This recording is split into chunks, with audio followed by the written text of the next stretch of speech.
Hello दोस्तों, आज हम लोग सीखेंगे कि ऑनलाइन GSTR1 कैसे फाइल किया जाता है।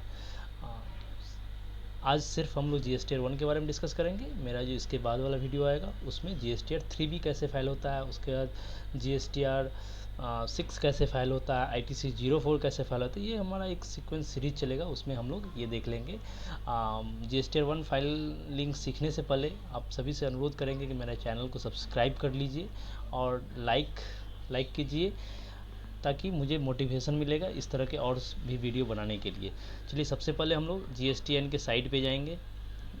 GSTR1 फाइल करने के लिए gst.gov.in गवर्नमेंट का साइट है, वहाँ पे जाएंगे और तब हम लोग के पास इस तरह के यहाँ पे साइट आएगा। फिर हम लोग लॉगिन करेंगे। लॉगिन करने के बाद हम लोग के पास इस तरह का एक स्क्रीन दिखेगा। स्क्रीन में सबसे पहले हम लोग यहाँ पे जाएंगे डैशबोर्ड, रिटर्न डैशबोर्ड में जाने के बाद यहाँ पे सबसे पहले हम लोग मंथ सेलेक्ट करेंगे। मान लीजिए हम लोग 1920 का मार्च मंथ का GSTR1 फाइल करेंगे। ओके, जब भी आपके सामने स्क्रीन आएगा तो देखिए यहाँ पर आपके पास GSTR1 का लास्ट डेट 11 फरवरी है, वो आ रहा है और उस हिसाब से हम लोग इसको देखेंगे। सबसे पहले GSTR1 यहाँ पे 2A दिखता है, यहाँ पे 3B दिखता है, यहाँ पे ITC का कंपेरिजन। तो सिंस हम लोग इस वीडियो में सिर्फ GSTR1 के बारे में डिस्कस करेंगे तो GSTR1 में चलते हैं।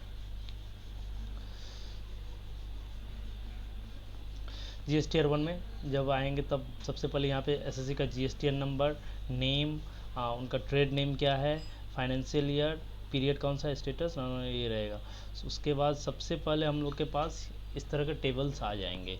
इस टेबल में जब भी हम लोग कर्सर यहाँ पे ले जाएंगे तो यहाँ पे हम लोग को दिख रहा है taxable outward supply made to registered person. Means जो भी हम रजिस्टर्ड पर्सन को ड्यूरिंग द पीरियड सप्लाई किए हैं उसी का इंफॉर्मेशन टेबल नंबर 4 में आएगा। टेबल नंबर 4 के भीतर में चल के देखते हैं कि क्या क्या इन्फॉर्मेशन वो लोग मेनली मांगते हैं।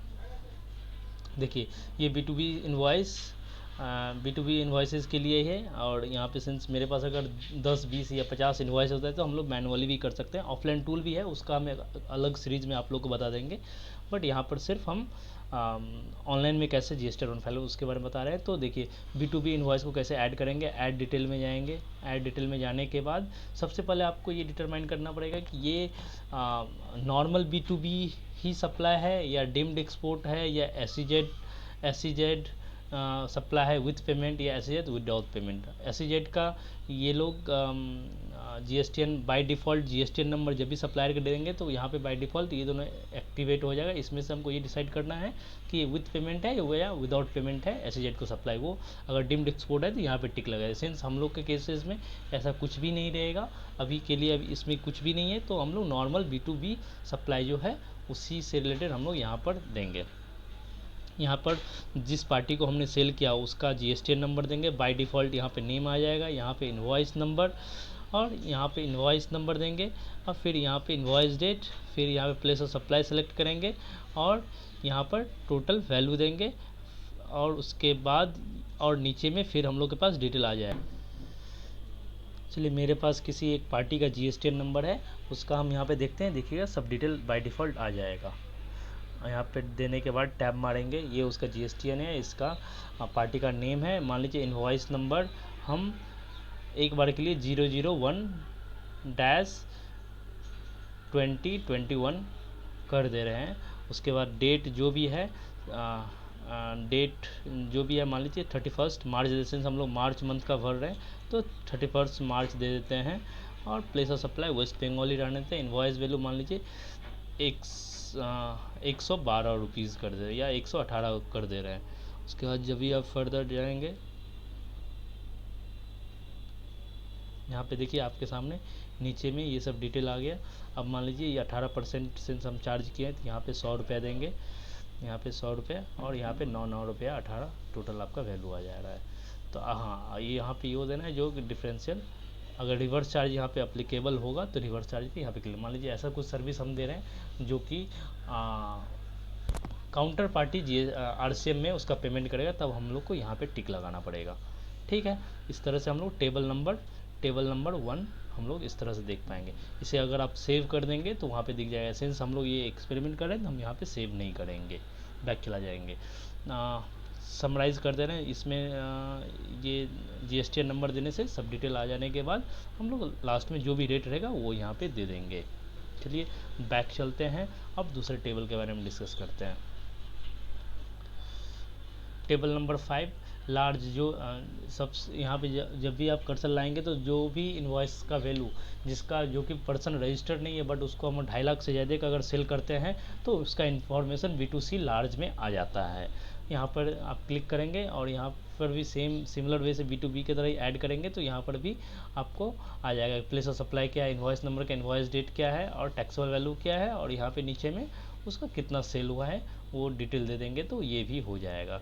सिंस हम लोग के पास B2C लार्ज का अभी कोई ट्रांजैक्शन नहीं है तो इसमें हम नहीं देंगे, बस आप लोग को दिखाने के लिए B2CS लार्ज दिखा दिया। उसके बाद क्रेडिट नोट डेबिट नोट से रिलेटेड जो भी इन्फॉर्मेशन रहेगा वो आप यहाँ पे दे सकते हैं। यहाँ पर भी सेम वे से ऐड करेंगे, GSTN नंबर देना पड़ेगा, डेबिट नोट क्रेडिट नोट जो करंट है और डेट देना पड़ेगा, फिर ओरिजिनल इन्वॉइस नंबर जिससे ये लिंक होगा वो ओरिजिनल इन्वॉइस नंबर, मतलब जिस इन्वॉइस नंबर के अगेंस्ट में हम लोग credit note debit note issue कर रहे हैं वो यहाँ पे आ जाएगा। ओरिजिनल डेट ऑफ इन्वॉइसेस और नोट टाइप क्रेडिट नोट है या डेबिट नोट है या क्रेडिट नोट है वो देना पड़ेगा, और नोट वैल्यू कितना है और सप्लाई टाइप क्या है। सप्लाई टाइप में इंटर या इंट्रा हेड, फिर आपका नीचे में जब भी आप यहाँ पे GSTN देंगे तो नीचे में उससे रेट से रिलेटेड आ जाएगा, तब आप वहाँ पर भी फिगर दे सकते हैं। ये हो गया टेबल नंबर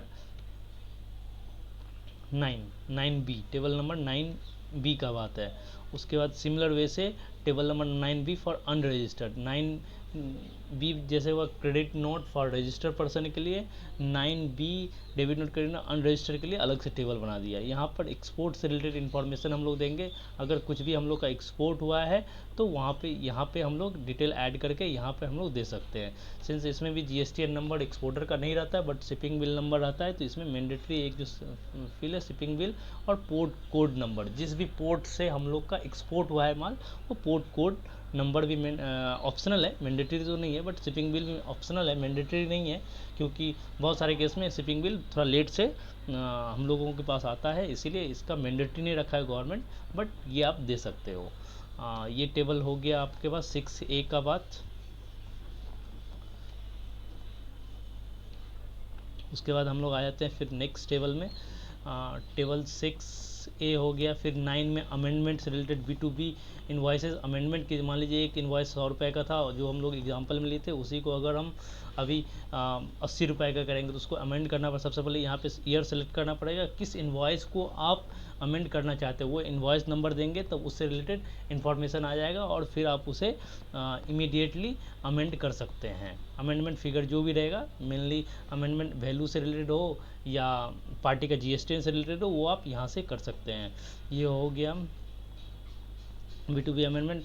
B2C अमेंडमेंट से रिलेटेड यहाँ पे आएगा, B2C एक्सपोर्ट से रिलेटेड अमेंडमेंट जो भी है वो इस टेबल में आ जाएगा, और इस टेबल में amendment related to credit note debit note से रिलेटेड जो भी रहेगा वो यहाँ पे आ जाएगा।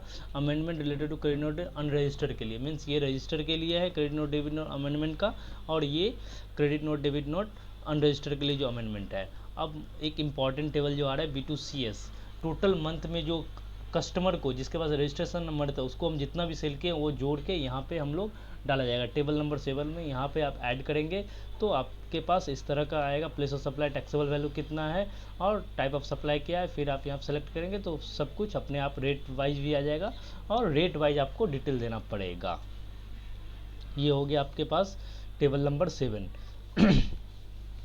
टेबल नंबर 7 के बाद हम लोग आते हैं टेबल नंबर 8 में 8A-B-C nil rated non GST supply, registered person unregistered person को ये होता है, और उसके बाद तीनों ही चीज़ nil rated supply, exempted supply और नॉन GST सप्लाई, ये तीनों चीज़ इंटर हेड है कि इंट्रा हेड है या अनरजिस्टर्ड है कि रजिस्टर्ड है वो यहाँ पे आप डाल सकते हैं।